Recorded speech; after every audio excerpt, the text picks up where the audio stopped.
Today is a super exciting day because if you haven't already heard, the new referendum system is finally live on EOS. A huge shout out to the entire team over at EOS Canada for coding up the majority of this proposal and making all of this possible. There were so many other BPs that were instrumental in this process, and Cypherglass is proud to have done a small part in helping to approve the most recent EOSIO.forum account creation. But now that referendum is here, what do you need to know as an EOS token holder to make sure that your vote counts and that your opinions are heard? Let me walk you through it. So, quick tip number one for referendum is that voting only works with the amount of tokens you have staked. That means if you have 100 EOS tokens that are staked, you have 100 votes that you can vote either for or against a proposal.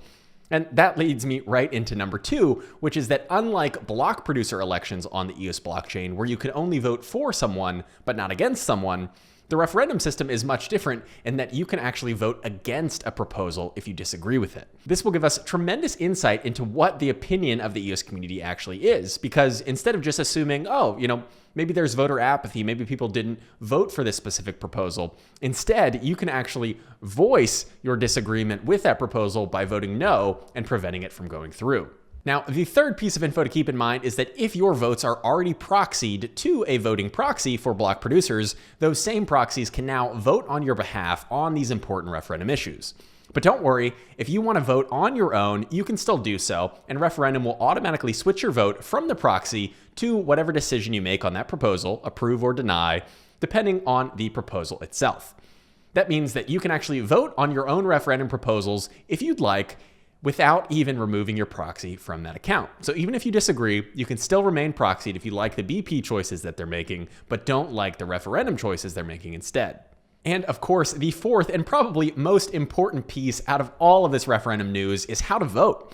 Right now, there are a few different interfaces, all of which I'll leave links to in the description, but the main one that you'll see on screen right now is from the people over at Blocks.io. Now, of course, as you all know, Blocks.io is my current preferred block explorer, although I am making a comparison video in the near future that highlights other block explorers as well. I highly recommend you use the Blocks.io referendum voting tool because it's super easy to use, super easy to understand, and should be easy for you to get started and vote on your very first referendums as a part of this historic moment for the EOS mainnet.